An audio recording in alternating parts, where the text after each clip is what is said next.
This is part 3 of Corrupt, a Chisaki X Reader fanfiction. This is chapter 4, Forced Meetings. Let's begin. You were glad class was over for the day, because you honestly couldn't stare at the damn chalkboard for any longer. A wary sigh escaped your lips. You closed your laptop, folded it away in your bag, along with the rest of your notebooks, and made for the door. You were hungry as hell and needed some damn coffee. Campus wasn't too far from your apartment, luckily, and there were a few off-site pastry shops and cafes that you liked to frequent. You could pick up something to munch on until you got home. At least that way you wouldn't die of hunger before you managed to put together an actual meal. Your ears felt heavy, though you knew it was because the diamond stud earrings tucked into them. It was another more recent gift. You felt silly showing up to school wearing your casual street apparel, and then these things. All the girls had been looking over at you in envy, though, so that was pretty nice. You let out a yawn, eyelids threatening to fall to a close. It had been hard to sleep lately. Not that you'd ever been the best sleeper, but you've been having nightmare after nightmare all the time. It was always the same thing, too. A tall, dark-haired man would... Your name, a voice spoke. You jolted around, muscles taut. It took a second for your eyes to focus in on who addressed you, but when they did, a nauseating sense of familiarity washed over you. It was him, the masked male from the club. He was wearing a similar black dust mask, along with those white gloves he seemed so fond of. He wasn't dressed in a suit like the first time you'd seen him, instead opting for a dark green coat with heavy fur lining along the hood. He still had a black dress shirt on, though, paired with a striking white tie. Then those piercing amber eyes. You didn't say anything, not at first. You just felt stupid for not making the connection earlier. From the moment you'd first seen him, you knew something felt amiss. Just the aura he gave off was dangerous, and told you not to get involved. He'd also been the one odd encounter you'd had just before all the gifts started appearing. This was your secret admirer, this eerie, sinister man that smelled of expensive cologne, cleaning products, and faintly blood. You tried to open your mouth, but your throat felt dry. I can understand your surprise. His voice was level and calm, as though he sympathized with your reaction. By now, I'm sure you're more than aware of who I am. Those earrings look very nice on you, by the way. He gestured to the delicate diamonds adorning your earlobes. You had the sudden urge to rip them off. When you didn't respond, he continued, I was hoping you'd spare me a moment so that we could have a chat. Only if you have the time, of course. He stared back at you patiently, but his eyes looked muddly in spirit of their metalled gold color. Right now you wanted to run. Truly you did, but you couldn't. He found out where you lived in almost no time, and set present after present to your apartment. If he was capable of figuring out such things about you with such ease, then what else was he capable of? You didn't really want to know, but you already had a pretty good idea. He wouldn't let you leave now, or if you did try to leave, things would get far messier. He was warding his position as if you had a choice, but really, you didn't. We could grab a cup of coffee, you smiled, hoping your eyes didn't betray your fear. Do you drink coffee, Katsuki-kun? Katsuki winced, looking pained by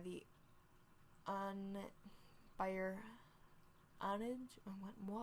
usage. Okay, I'm tired. By the usage of his name. It was the one he'd given you, in any case. You thought he'd be pleased that you still remembered him after all this time. Coffee's fine, he mumbled back, brushing off the irritation in his brow. Please, lead the way. He smiled again, gesturing for him to follow you. It was still light out, and there were people around, so you hoped to God that would be enough to keep him from trying anything. You were pretty much a regular face at the coffee shop you were about to visit. Some of the baristas were particular friends of yours. Surely they'd pick up on signs of distress or intervene if something went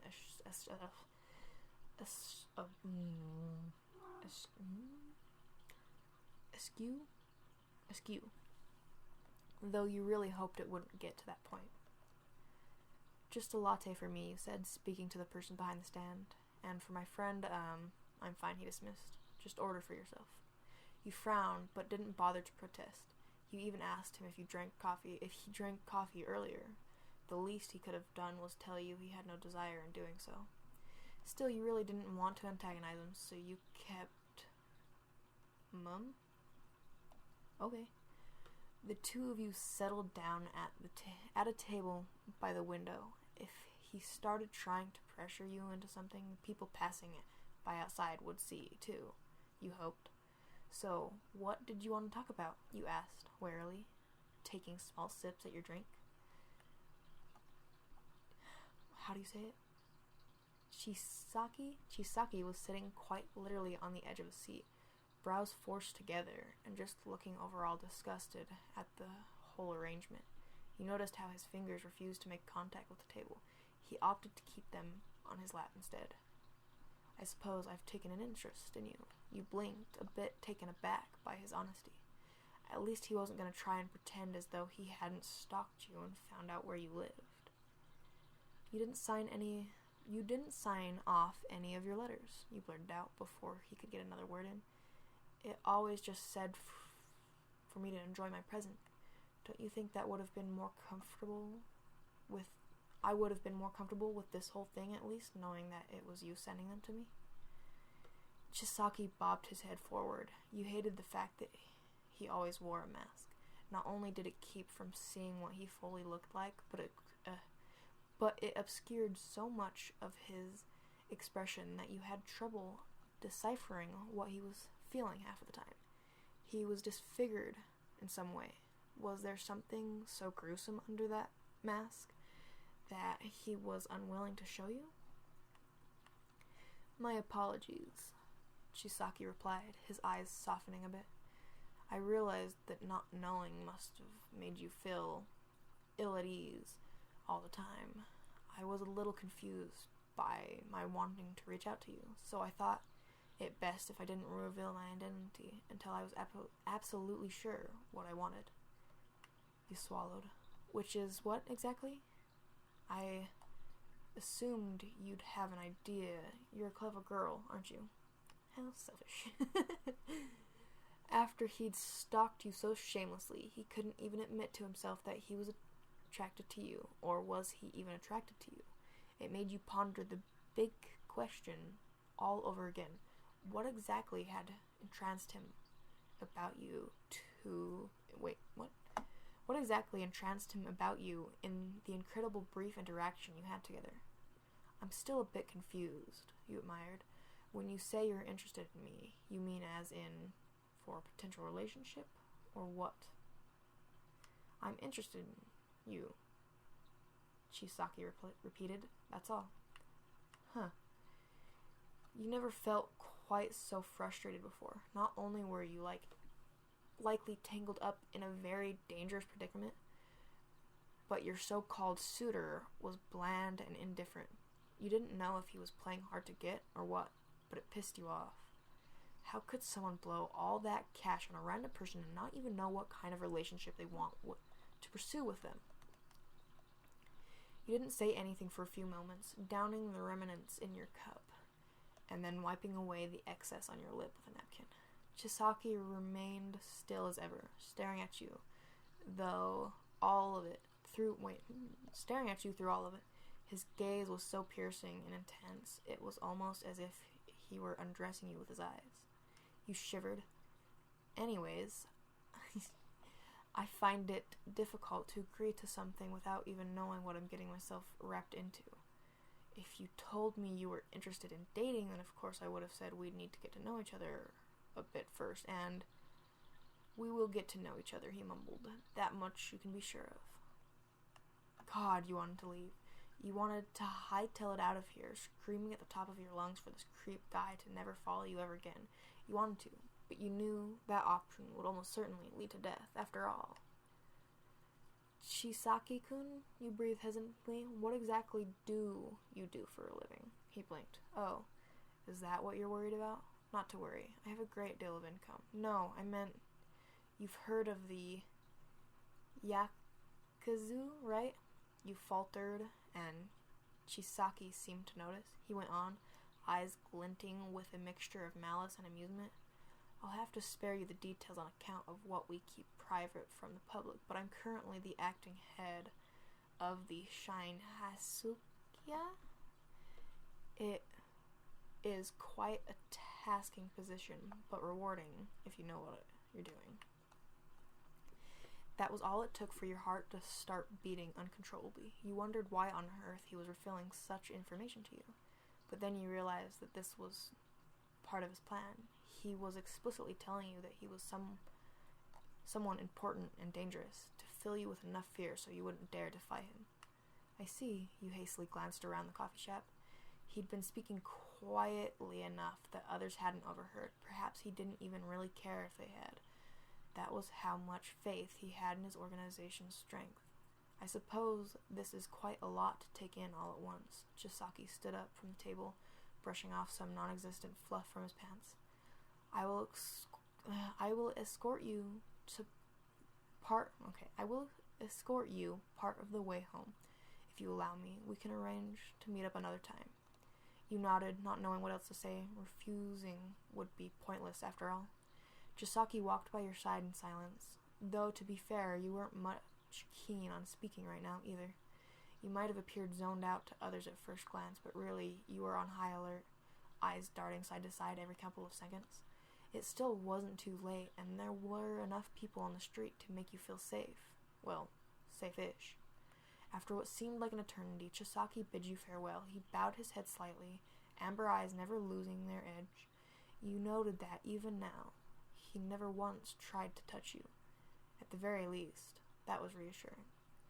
You were almost back at your apartment building, and the cold air was nipping away at your cheeks relentlessly. The earrings felt heavier than before, a dull weight that pulled on your skull. You thought back to all the ornate jewelry you'd been parading around, and now realizing it had been purchased, if even with a gangster's blood money. Fucking hell. You scrambled through your bag, almost faintly looking for the beeper with which to open the front door. You were so agitated you could hardly think straight. The first thing you'd do when you got home would be to take a nice long bath and... What? Muff? No, I don't know. So much for that plan.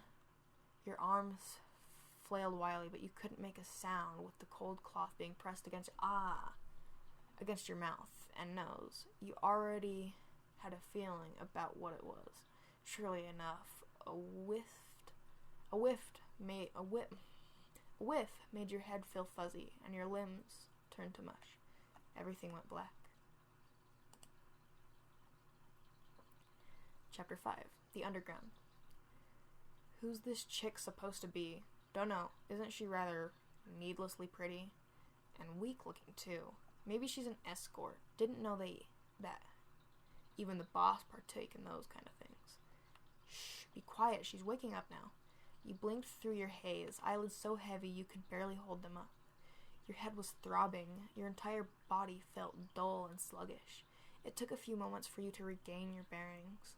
When your vision stopped being as fuzzy, you could see that a group of figures had clustered around you, staring down at your frame.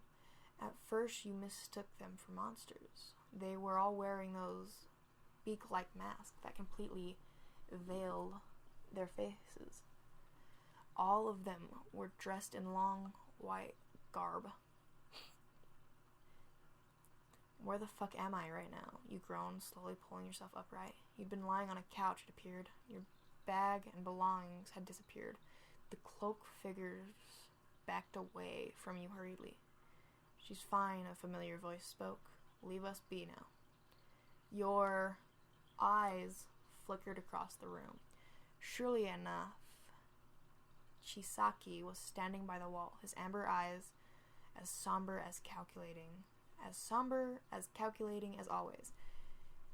He'd taken off his coat from earlier, but was otherwise wearing the exact same clothing. His mask had changed, though. Just like the figures surrounding you, he had traded the simple black dusk mask for this freaky beak-like thing that was red and gold. He tapered around his tapered around by his ears, so the upper half of his expression was still visible. The figures nodded hurriedly, retreating out the door without another word. The room you found yourself in was almost completely white, save for the black banner taped to the wall that read, "Eightfold Cleansers? The floors were glossy and clean. Even the small coffee table in the middle looked immaculate and free of any dust. Chisaki was making his way towards you. There were 2 couches in the room, including the one you were sitting on. Just across from the table was another, which he sat down on, after brushing off the cushion a few times. "Hello," he said simply, folding his hands neatly across his lap. "I'm glad you've come too." You swallowed, hoping that you didn't look anywhere near as afraid as you felt. You let your legs fall off the couch and adjusted your position until you were backed up comfortably against the cushion.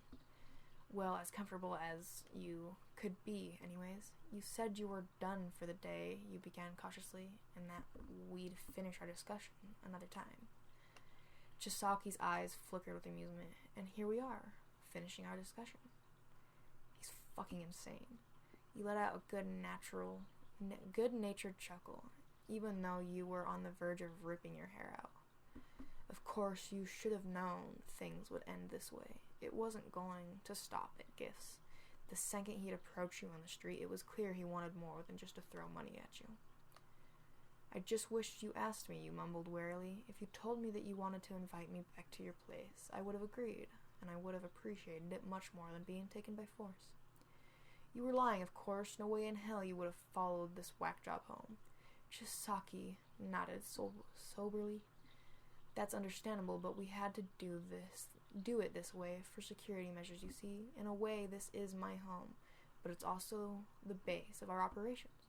We couldn't have you mapping out the route to get here. No hard feelings. It's just business." "Your Yakizu hideout?" He didn't respond, nor nod his head again. But he didn't really have to. This just made you feel even more sick, knowing that you were trapped in God knows where, surrounded by a bunch of criminals. "This place is somewhat of a maze," he went on, tapping his forefinger against his knuckle. "So I don't think you'll be able to find your way out too easily." "Ah, so he was telling you not to bother running, of course. You'd be captured and killed before you got too far, you presumed." "I wasn't thinking of running," you lied, "but again, this whole approach has made me just a bit uneasy. If you just wanted to talk, we could have easily arranged to do it elsewhere. You know where I live, after all. It's not as if I could leave my life behind." "You're clever," Chisaki mused. "I can appreciate that, but no. I have to be careful which places I frequent. Though our business generally doesn't reach the authorities' ears, we still have to be prudent. I feel much more at ease speaking with you in the comfort of these here walls." He stood up now, and you unknowingly trembled. You had no idea what he wanted from you. It had to be more than just talking, in any case. Perhaps he was trying to get you roped into his organization? That would be stupid on his part. You weren't good at running shady deals, and you weren't powerful either.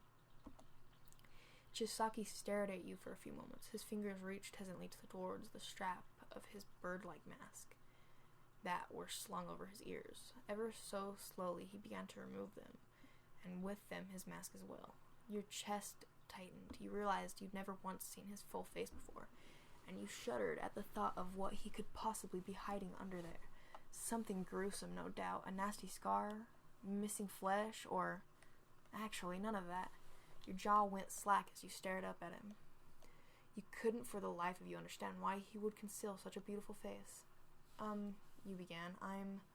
As expected, Chisaki murmured, inhaling the air deeply. Your scent doesn't make me sick to the stomach. It's sterile, clean, pure. I wonder why.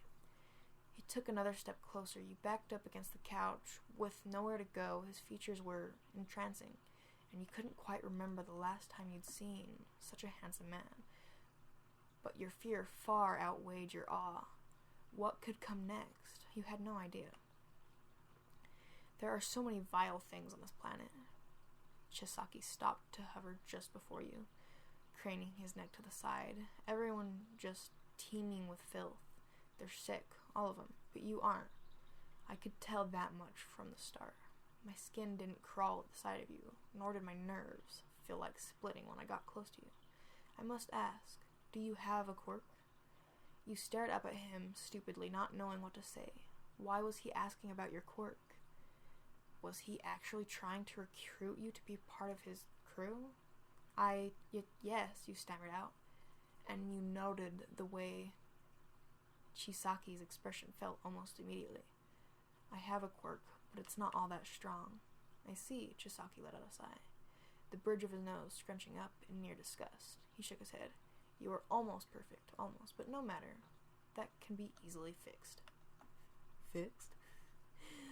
I would like to keep you by my side, he said. His voice was gentle, but it had the undertones of malice and hostility.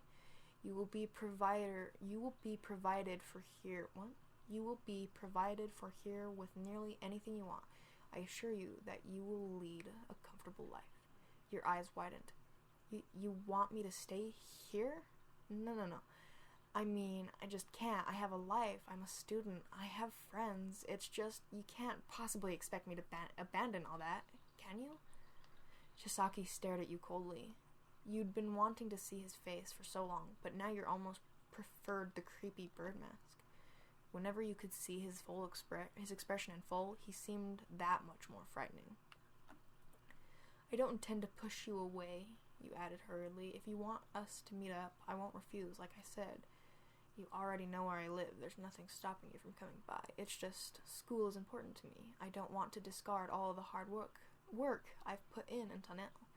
Surely you can understand. You were just growing desperate now, and Chisaki could probably tell. He didn't look irritated, though.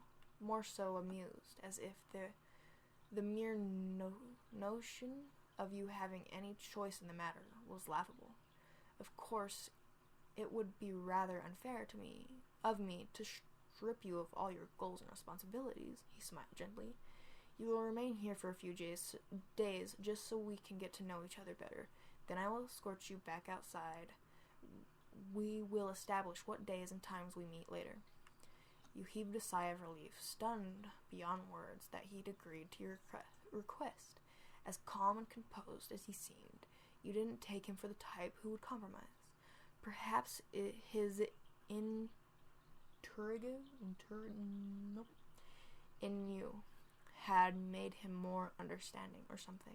You didn't know. The whole situation was a nightmare.